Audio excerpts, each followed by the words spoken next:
if there's ever that little voice in your heart that's like, dude, you could be doing more. Yeah. Get up, get up. And that's what I did. I showered and I let that go and I started doing push-ups with my hair soaking in my room. Have you ever heard the phrase becoming the best version of yourself? Yeah, me too. But what does that even mean, and how do we become that person? I'm here to help you navigate through those questions and come up with actionable steps in order for you to live your best life. We've got to discover what we want. We've got to figure out a plan on how to get there, and then we have to go. We can't just sit and wait any longer. Life won't wait on us. So come join me on this constant journey to become the best version of yourself and to find your best you. I'll see you on the other side. All right, what's up, everybody? Welcome back to Nick Carrier's Best You podcast. I got the one and only Umama Kibria with me here today. Hey, guys. Super stoked to have her. Well, it's going to be awesome. Having me. Yeah, I'm definitely. So excited. We connected through the DM, and here we are now. I love this. Yeah, no, it's going to be awesome. We're going to have a great conversation here. But basically, I got to be exposed to you back here when I lived in Atlanta, where we are today. So I'm glad to be back home. But the way I want to kind of start today is I know that before you started your business and were big into the fitness thing, that you weren't in the best shape of your life, right? Yeah. And you kind of had this transformation. I want to know what kind of sparked you to want to get in better shape and kind of start this business. Yeah, for me, it was like most people. I was just lost. I was the big sorority girl and super passionate in college, and that's what really always fired me up. Yeah. But post-college life, I was in this lull of like, shit, I don't feel like going out anymore. I don't know what I'm doing with my job. My relationships are going south. So I had this one meltdown on a Friday night, and I was just evaluating my life. Like, what am I doing? What am I passionate about? And I'm in the shower, I'm breaking down, crying, and I'm like, okay, I'm gonna leave the shower, I'm gonna wash off these tears, and I'm gonna step out of here and do something to gain control back. And what are the two things I have control over? I was like, all right, let me try this fitness thing and this nutrition thing to help supplement it. And those two things combined were the two things that helped me realize, like, I can do anything. Yeah. But it's just a matter of like sticking to something and being consistent, having that discipline. And that was 3 years ago now, and I haven't stopped training since. Yeah. So when you said back in the shower and that time you were when you were lost, right? You were trying to figure yourself out. What was going through your head? Why do you think you were lost? Yeah. I just felt like I wasn't doing anything.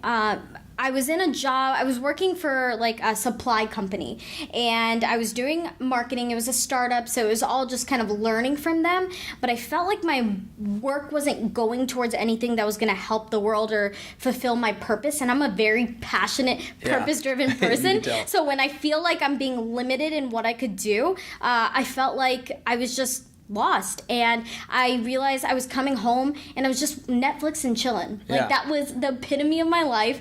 My boyfriend at the time was just kind of there. We were just coasting through it, and I was just steady. But I knew that that's not what I was put on this earth to do. And that sounds so like cliche and but if there's ever that little voice in your heart that's like, dude, you could be doing more. Get up, get up. And that's what I did. I showered and I let that go, and I started doing push-ups with my hair soaking in my room. Right. But that's how it starts. One action, right? When you believe it at the height of excitement. And that's now how I live my lifestyle. Right. So obviously, I don't think there's probably like a, you got out, you did push-ups, you said, and you realized that fitness and nutrition were the two things that you could control. So how did that lead to creating your business and creating this brand that you now have? Yeah. So I realized it was just realizing I could do anything. Yeah. First, it was just me sharing my lifestyle. A lot of people don't know this, but I actually hid my face, my name, and everything. I was just so into the fitness and training that I wanted to create a community. So I started sharing on Instagram because that's where I knew people weren't going to be judgmental, and people in the fitness mindset were going to all come together. And so I actually kept it a secret from my friends. Like, I didn't tell anyone at work, and for 2 years, I never told anybody. No way. So if you go scroll back all the way to the beginning of my post, it was just me being led by passion and attracting people with that same mentality of we just want community, we want to share our strengths and our failures together and grow. And what I realized after 2 years of doing this, I was like, okay, I've like really made a name for myself in this community. And I was so driven by connecting people because I started discovering that was my purpose in life. And so I started hosting these like meetups where I was just like, I want new friends, so let me do this. And now 3 years later, I actually just came from one of my events. I realized the big need for community.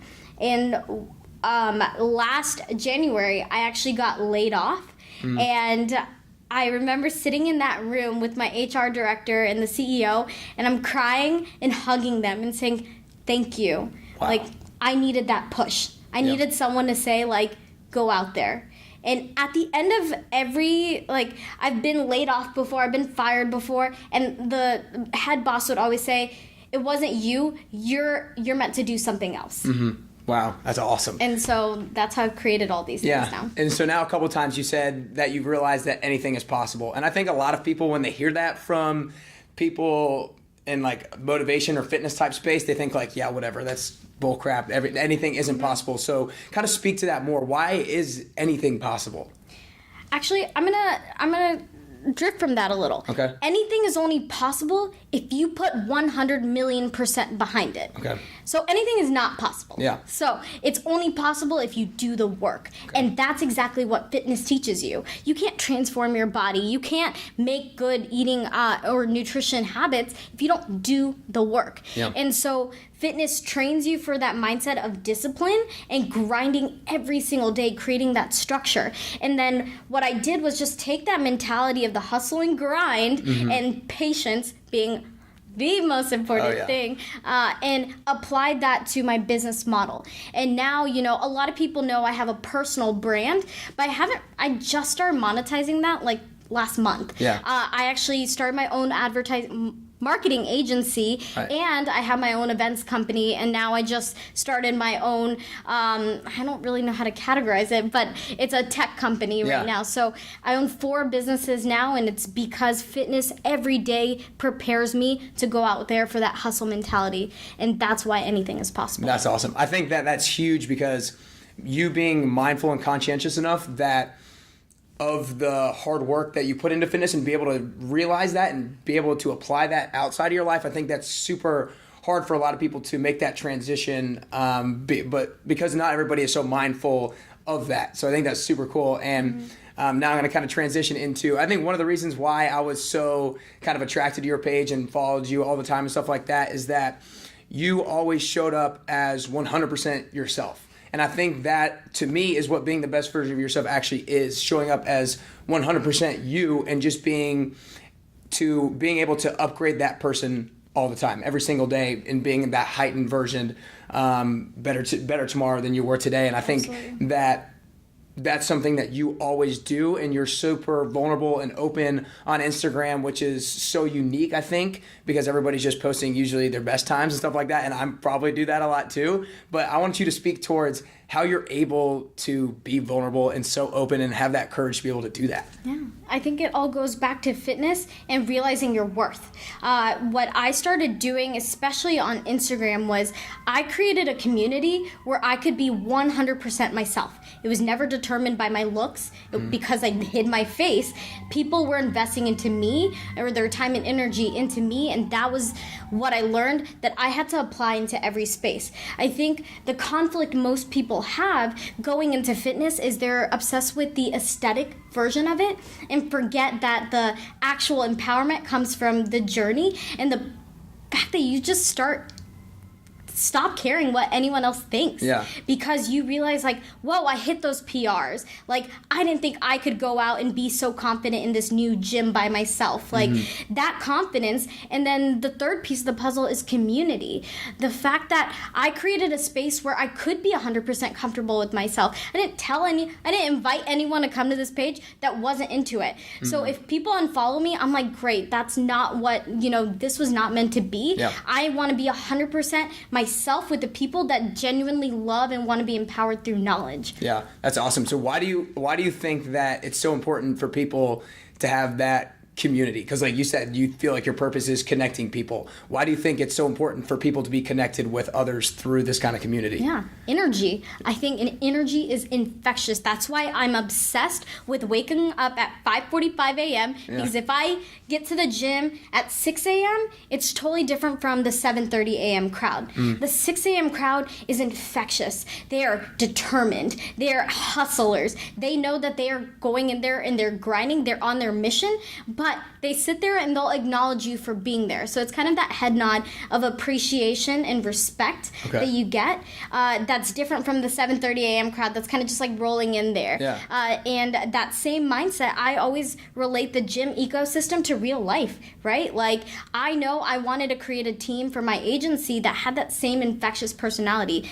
Everyone that came onto my team was like, I'm starving, meaning that like they're here to grind. And community teaches you, if you are around hardworking people, just like ATV, that's where we're at right now, it's a tech incubator. We're all on that hustle right now so we can help each other grow. But at the end of the day, everyone is in their own lane.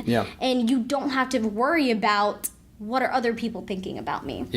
And that's, if you have the right community, then, you know, you're only empowering yourself, and then you're willing to help people around you too, because you don't have that competition mindset. So now you've said it a couple times now, how you've gotten to this point where you don't care what others think about you. If you don't like my page and you don't want to follow it, then cool, unfollow me, great, everything like that.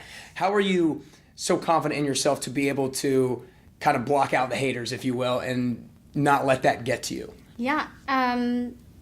Because I love myself. I think even with like dating, I think that's the best example. Especially women suffer with this, is we feel like we need to be needed, or we need to be attached to people and get their check mark for approval. But through fitness, you learn that you're never really alone because you love yourself. Like that self-confidence, that self-worth you gain from being able to lift or being able to go into new environments. And what I've realized is, if I show up 100% authentically like me, then I'm going to only be friends with people that I want to be friends with.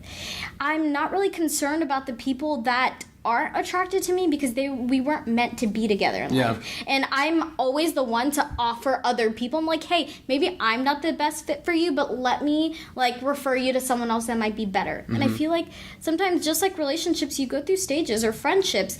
Some friends are meant for some aspects of your life, and sometimes, you know, you outgrow your friends, but your best friends are going to be the ones that kind of go through everything with you.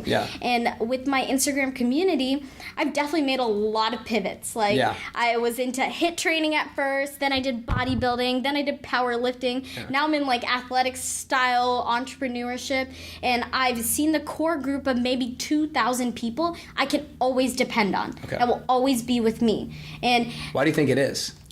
Because I'm 100% me. They're there for my story.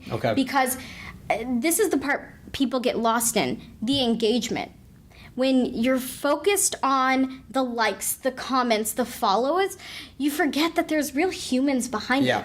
And the real human connection part is what I'm obsessed with. That's why I love the in-person connection. That's what matters more to me. And I've met maybe 2,000 people in real life now. And that's why that's the number I'm focused on. And I wish more people would place more emphasis on human connection, but only using social media to get to that. Gotcha. Does that make? Yeah, no, I do, 100%. When you talk to these, you know, when you're talking on Instagram, when you talk at your events, what's the main impact that you're trying to have on these people? I'm trying to make sure that they all meet each other. Real, genuine connections. A couple things. So I always hit on 3 topics whenever I start an event.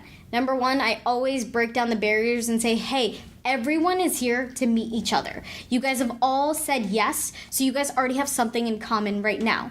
Number 2, this event is all about community. Like, if you don't have a good workout, I don't care. If Yeah. you complain about the with the person next to you that Umama's burpees suck, I will be so happy about that. There you go. And then number 3 is I want to see people engaging outside of the event. Yeah. So, you know, every single event, I make sure there's some sort of interaction there, because I know I can't personally be friends with everybody or hang out with them. But if I can bring a room together of like-minded people, I know that they can go out there and accomplish big things. Yeah, I think it's really cool that you start your events with that, because I think that a lot of different events, or like even just like group fitness classes, people don't feel like they should talk to others, but like you giving them and granting them permission, like please talk to each other, that like prompts them to actually go out and do it and not have to do like an icebreaker or something like that. It's like, y'all, talk to each other. You have something in common. That's like the number one thing in having a relationship, right? You have to find something in common. I think that's really cool that you give people the permission to actually do that. Exactly. That's awesome. Because I know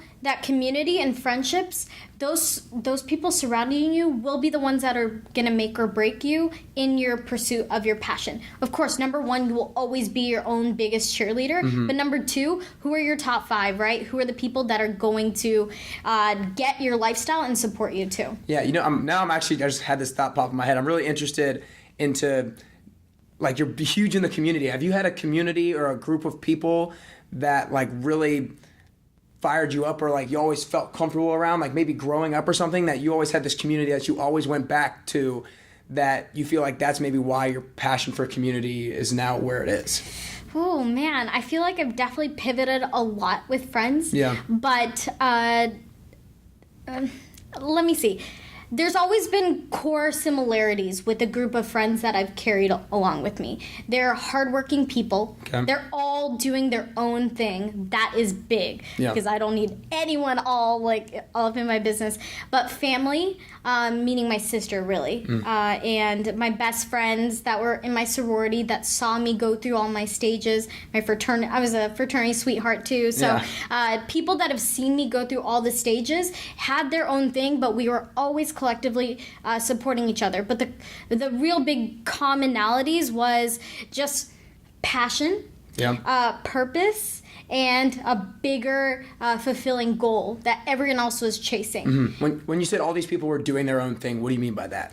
That means they discovered their own passions, and whether it was starting a club, or they were really into sports, or really into their community groups, we would all go and support each other's individual passions, but we were all doing our own thing too. Yeah, I think what I'm hearing is that they were being like them. They weren't being somebody else that somebody else wanted them to be. And they realized that they were mindful enough about themselves and who they were and what they were passionate about and what their purpose was, and they actually went and did it. And not somebody that like wasn't in touch with who they were and just kind of like went off the beaten path of whatever somebody else wanted them to do. Yeah, and some people get lost in that. I do feel like sometimes you have to tag along your friends' purposes or their passions. No doubt. But while you're there, you might discover your own. That's why I always say, like, with jobs that you have, it's kind of like the 5 different boyfriends you have in life. This concept is so true, because it's your first boyfriend. You are learning about, like, okay, it's your first love. I'm probably just going to learn about myself and how to love. Right. Number 2 is the bad boy, right? So, I'm going to learn what I don't want in a man. And number 3 is, this is like the person that fulfills everything in my life, but there's still a gap in my heart. And then number 4 and 5 is when you really find your purpose, but it was through those other people. And you discover what the gap was, and then you fulfill it with that person or that passion. Gotcha. And so one thing I was actually thinking about asking, but I feel like you kind of answered it there, was all these people that you were surrounding yourself with and that were constant, were doing their own thing. They knew they had a feeling of what their passion was and what their purpose was. How do you think people figure out what that is, what their passion is, what their purpose was? Like you said, yours is community. And you kind of, I think, just touched on it by just like experiencing different things. But I speak a little bit more to like how people figure out their passion and purpose. Go 100% all in things you love. I think we are in this like 50-50 mentality of, I think I have 10 million passions. Just find something you really enjoy, go all in, and then find the gap or the niches in that market that you really understand or are passionate about. But I mean, it's not like a 1 or 2 week thing. Sometimes this is like 2 years. I gym hopped for a year and a half, and then I started realizing, like, I literally have been to 387 gyms across the U.S., and it was just a personal habit. I love just working out, and I love the community. I was obsessed with learning, and that's going to be the key differentiator for anyone. That student mentality, not always wanting to jump in and give the right answers to people, but learning, sitting quietly and listening. And when you start listening, that's when you start finding your heart speaking, like, hey, maybe I have a better answer for this. And then you start finding your passion that way. Gotcha. I think a lot of times going 100% in on certain things and going out on a limb on certain experiences is really tough and can be a huge risk, and people have that fear factor that I don't know if I should do it. So what would you tell somebody who has this, like, oh, I don't know, this is like kind of a big risk, but I feel like I should probably experience that or try that? So what would you say to that person to, like, nudge them over the edge? Yeah, take baby steps. Yeah. Right? It's like making small switches in your diet. Like, doing Whole30, things like that scares the shit out of me. Yeah. But I'm like, okay, let me make small switches in my diet. So for me, I knew I wasn't just going to quit my job and do this. I was like, I don't know what I'm going to do, but I'm going to spend one day every single week gym hopping. Okay. Like, it was small little traits, and then creating the community, creating the events. So when you are really trying to go 100%, first go 100%. Block one day off every single week to going 100%. And whether that's going all in on social media, like building your brand, or with the fitness industry, like meeting people, or maybe it's just starting your own company. Start building a brand, start building your name, start building interests, and then escalate to a point where you're just like, oh, I got this. Gotcha. I think that's a great action step for people to be able to take, to be able to actually hear and be like, okay, I can do that, because it's doable. It's just about consistency. Make a small step and actually be consistent with it. Because, and I think that's very relatable in terms of working out. I think a lot of people, if they haven't worked out before and they need to lose a whole bunch of weight, they're like, oh, I'm going to start working out 5-6 days a week. It's like, please don't. Don't do that. I know. But so it's just like being able to, you just have to have the confidence that the consistency is going to pay off down the road. So, and just like, it will. As long as you're consistent, just do it. Consistency and trusting the process, but listening. I think that's the other step that most people don't have is they don't listen to the people around them. They're not listening to their heart. They're not researching and learning, because that student mentality will carry so far. Student mentality meaning that eagerness to want to learn and apply, or just listening to other people and knowing what you don't want to do. Yeah. I think the student mentality piece is big for people to understand, because that's what's going to help shift people's mentality of what to do next. Going all in is great. I 100% back it, but you've got to first do the research. But don't be obsessed with the research where you never take the actions. Research, take action. Research, it's like training, right? You find out how to do a curl, and then you execute on it. You're not just going to keep researching a curl for like 2 weeks and then 100%. Do a curl. One of the things that you were talking about was be able to listen to other people and listen to yourself. What's kind of like the process of listening to other people? Because I think sometimes people don't necessarily always give us the great advice, and like, how do you, so I want you to talk to how to kind of listening to other people and filter the right things in, and also after that, kind of how do you talk to yourself and be able to listen to yourself properly? Yeah, man, this is a great trait that's going to carry on in business and in life, relationships. So, number one, first, how to listen effectively. Yeah. Sometimes I think our brain switches and we hear what we want to. Right, 100%. As women, we always try to go to like the negative, or someone's trying to attack us. So what I've started to do is I listen to the last word of what someone is saying. So that makes me very aware of what they're actually saying, and I'm actually listening. Okay, so this is actually a concept that they do in monologues. It's this game you play basically after the last word. Anyway, so you're listening effectively. Number two, it's okay, who is this person? The person that's giving the advice, are they coming from a good place? What have they accomplished? Do they actually understand what my goals and visions are? And what I've learned to do is always respect people's words. Right. I think there's a difference between listening and hearing. Right. right? So hearing is when you are just taking in what someone is just saying at face value. Listening is where you're just like, I really care. I am going to take this advice and apply it. But I think that also comes with just understanding people will all have their own perspectives, but you take what you want and leave what you don't. Okay. Right? Gotcha. And that's for everything. I've had literally random guys come up to me at the gym. Actually, I had a guy yesterday. I was deadlifting, and my max is like 200. And so I'm like hitting 185, and he's like, oh yeah, if you want to pick up bigger weight, you need to curl your back. I was like, stop. So I'm not going to waste my time like having a conversation with this person. I was like, thank you. I really appreciate your advice.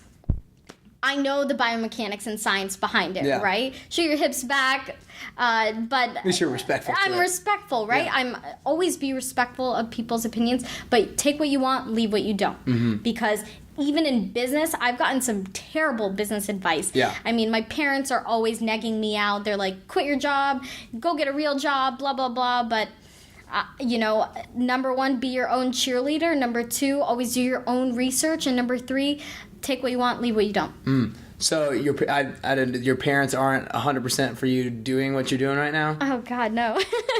No, I definitely didn't even tell them when I got laid off. I just was just like, thank God this is happening. I'm not going to tell my parents because I believed in myself. I knew I could do this.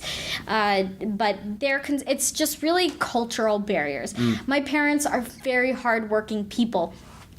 They came from Bangladesh. My dad moved here when he was like 28, went to school here, and my parents don't have traditional Bengali jobs. So my dad is in banking, my mom is a teacher, and traditional brown jobs are more like gas stations or babysitters, things like that. So they worked really hard to establish their names. So they never understood why I would want to go through the same pain and suffering that they had to go through. And I was like, dude, hard work is in my blood. Like, I cannot, I was making $75K 2 years ago. I took a $50,000 pay cut because I know I could make 10 million times that, right? But I'm not obsessed with the money. The money's been coming because I know I'm passionate, and number two, I'm such a hard worker because of them. But my dad is very money driven, so he's my banker, so he sees my bank account too. So that's how he measures results. My mom measures results by family, so she's like, why are you not married? Why do you not have kids? Two areas in life that I know are just gonna come at its right time, but I've just learned to respect their opinions. I've learned to not argue. I've learned to just listen. Or I've learned to hear them out, and I take what I want. And I've learned another thing is to get them involved. Okay. I think that's cool. Yeah, but it's hard because Bengali people, they just don't understand the fitness thing, and that's not what I do. Fitness isn't my career, but it's my industry, my passion. And they see I've definitely taken a lot of leaps in the brown community, and in the brown community, it's all about what will people think, and I hear that from my mom all the time. I have several videos of me crying on my phone. My mom saying, shut down all of your pages right now, like everyone is making fun of us and all that, and I'm like, dude, who do you love more? Do you care about their opinions or do you care about me? And I've had that argument, and that was it. And now they're kind of just like bystanders. They're seeing small progress, but they're still not 100% behind it. Jeez. So what's that like? I mean, like, I won this big pitch for the airport, and, I even gave them a tour of my office, and we made small steps of progress, but it's just hard. I've just learned that I have to be my own cheerleader. I have to, my sister is my biggest support system. My parents threatened to basically disown me. And my sister was like, if you disown her, you disown me too. And so she's been a big glue for us. And it's just made me stronger. It's made me realize that I don't care what anyone else says because I'm going to always do the work and I'm going to win. Yeah, that's awesome. I think that maybe one thing that your parents probably don't necessarily realize is that you're more similar to them than they want you to be. Because you're wanting to go through, like you said, hard work is in your blood, but you have the confidence that you're gonna make it work no matter what. And I think that it'll pay off down the road. I know. That's just awesome. Patience, right? Yeah, patience. It's funny. My dad is a big community leader. Like, really? Growing up, he hosted these events every single month in our house. We have a big picnic he's doing with 150 people. Yeah. So I watched him doing this. So it's funny that he hates fitness in the community events that I throw because I'm like, dude, I'm doing what you do. Yeah, come on, open your eyes. My dad was actually a big celebrity in Bangladesh. He used to be a newspaper writer, and he had like fans that would show up at his door, and I'm like, dude, I'm basically you. Yeah, do you not realize? No. So it's just ironic, but it's kind of cool. Gotcha. So what do you think right now is your biggest challenge personally? Not even with the business. What do you think is your biggest challenge personally? I have so much on my plate, and I need to learn how to delegate. I'm definitely a perfectionist. I want to be able to have my hands in everything, and since I am so obsessed with like the human connection aspect, I have to realize like, okay, Mama, you've got to think bigger scale. You've got to think bigger impact. You could spend 2 hours with this person, or you can make like a lifetime of impact on 1 million people. Yeah. Right? So I'm learning, okay, here's where I can delegate, hire someone to do this, outsource this, and number 3 is take care of myself. I'm experiencing investing back into me and going back to the same things I always preach about, which is nutrition. Like, I recently had a I'm now lactose intolerant. I break out. I don't wash my face. I don't know how to take breaks. But I'm being aware, and things that I've done to help myself get better is I journal every morning now, 5 to 10 minutes. I'm like, dude, you can carve out 10 minutes. It's literally on my calendar. No one can bother me before 10 a.m. Because I have to do that. And I always train in the morning. Yeah. Like, I set myself up. When I quit my job, I was like, for the ideal lifestyle that I want to live, I want to be able to work out and do my own thing till 10 a.m. And after that, I will take care of the world. Yeah. But that morning time is so precious to me. Yeah. So just being aware that I can't sacrifice that time for anyone, because then I'll be no good. Gotcha. Being able to take care of yourself first, because you can't give to other people necessarily what you're not experiencing yourself. Dude, it's all about the whole pouring into yourself before pouring to others, right? Yeah, 100%. Those little cliche quotes start to make sense. I hate saying them, but then I'm like, damn it, that is true. Yeah, no, 100%. So I want you to talk a little bit more about what taking care of yourself means. Like you said, the fitness and journaling. What do those things do for you that make you like want more of yourself, if that makes sense? Like, why do those things allow you to now go and take care of the rest of everybody else? Yeah. It's taught me self-respect, right? Fitness is what got me started with everything and believing in myself. So if I don't continuously have that in my life to remind myself that I can accomplish anything, then I start to see myself like dwindling down those paths of just overwhelm, and I shut down.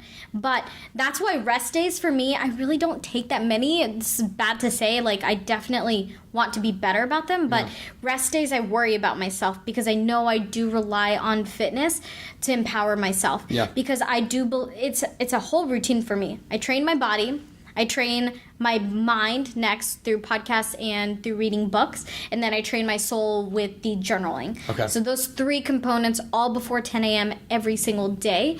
But I've learned to invest into myself through those methods, because that mentality is what sharpens me to be able to go tackle on. I mean, I'm dealing with some big stuff, so like to be able to take that mentality and shift it into that's important. That's awesome. I think those 3 things are huge, because I myself am a huge habit person, especially morning, because to me it's so important to have something structured like that in the morning, because that's when the least distractions are. Yep. I think that so many things can happen throughout the day today, and you can't control it as much. You know, you could be driving and you get a flat tire. Yes. Or you get a phone call that lasts 10 minutes longer than you expected, and it stops you. But being able to set up your morning the right way, you have a lot less distractions that are able to come your way during the morning. So I think that's huge, and a lot of people need to find something that works for them to implement in their morning routine. Exactly. It's the idea of compartmentalizing too, right? Like, I especially when things go wrong.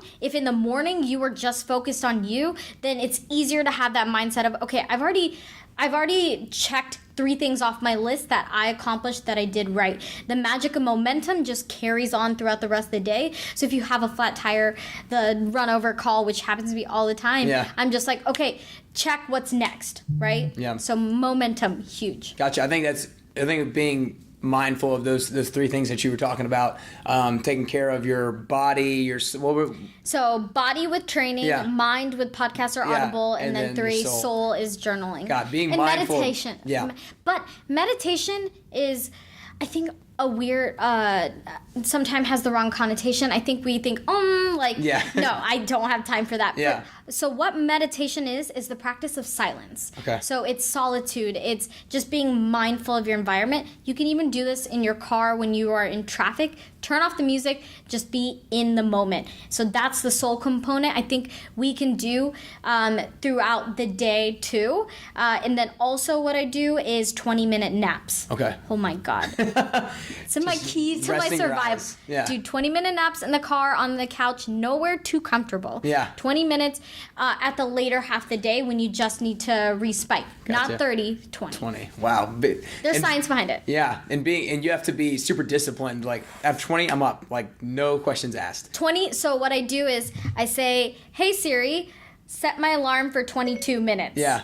Oh, shit. She's never good. So, and then I have 2 minutes to basically get comfy, and then 20 minutes knockout back up. Wow. I like that. That's cool. Why all around our office we have nap pods here. Oh, man. That's cool. All right, so I always ask the same 2 questions for people to finish. So you just turned 27? Yes. Awesome. Best year ever. Happy belated birthday. Thank you. So just turned 27. I know you have a bunch of goals, things you want to create, things you want to do, things you want to accomplish. 37-year-old Umama. Mm-hmm. What does she look like? What has she done? What has she created? What has she accomplished? She looks just like this. Yeah. She's a badass. She's a worldwide speaker. She's impacted in person 10,000 people or 30,000 people. Okay. 37,000 people. One person for every. Actually, that's. Anyways, math is wrong. It's all right. And we don't just have the calculator out. Super confident and still on the pursuit of passion and purpose in connecting people. Whatever, if it's through technology, if it's through fitness, I just hope and I know I will continue to do that. Gotcha. That's awesome. Well, before I ask the last question, I want to acknowledge you for a second for being super authentic towards your passion. And even though you have your parents that aren't 100% with you, you so believe in yourself and your passion and that you're going to make it happen and that you're going for it. And I think that's so crucial because I think a lot of people have such a great support system but still don't do it. Mm-hmm. But because you have such a great foundation in yourself and because you take care of yourself first, you have the confidence that you can go do it. And I think that's so great. And I think that's what a lot of people, why they flock to you and why they follow you and why those 2,000 really stick with you no matter what. So that's Thank cool. you. Now, before the last question, tell everybody where they can find you online, social media, and everything like that. Yeah, guys. Well, you can find the sassy woman on Instagram as smallandstrong.fit. My agency page is SAS Brands, SASS Brands. I share a lot of marketing tutorials on that page, and then my fitness Instagram is more about just empowerment, how to use fitness to empower your big goals. Gotcha. And then you can always email me if you have questions at umama@sassbrands.com. Very good. Awesome. Well, you guys go and follow her and everything like that. Last question. I think I've kind of portrayed my passion of want to become the best version of myself, right? And I think that it's always a constant journey. I don't know if we're ever to that best version of ourselves. Hopefully on the last day, our last breath, we can have the confidence like I am what I was supposed to be. Yeah. And like I kind of talked about it earlier, I think to me, being the best version of yourself means being 100% you and just making that 100% you a little upgraded every single day. Yes. So what I want to ask you is, for you personally, if you could do 3 things or work on 3 things to become that best version of yourself, what would those 3 things be? I would learn to trust in others and delegate. I would, learn to rest. Okay. Take breaks, not quit, and just continue to impact. Okay. Awesome. Did I answer your question? Yeah, no, 100%. That's awesome. Yeah. Well, that's all we got. I appreciate you. I'm so proud of you too. But Nick, just to leave off, like, you doing this, you speaking to your crowd, you reaching out to the right leaders in the community, you're creating that community that's going to continue to push your purpose. You're so good at this. Well, I appreciate it. I got a warm and fuzzies. I send video messages, so Nick replied back to me. Most people don't reply back to me in video messages. I loved it. I felt super flattered. I was like, that's awesome. But continue to have that personal impact on people, and don't get lost in the noise, because you were so good. And the fact that you went all in, the fact that you knew to move out to Nashville, pursue this 100%, surround yourself with the right community, and chase opportunities that align with you, that mentality and investing in yourself will go the longest run, and I know you're going to win and dominate. Awesome. Well, I appreciate it. That's awesome. That's all we got. Appreciate you coming in.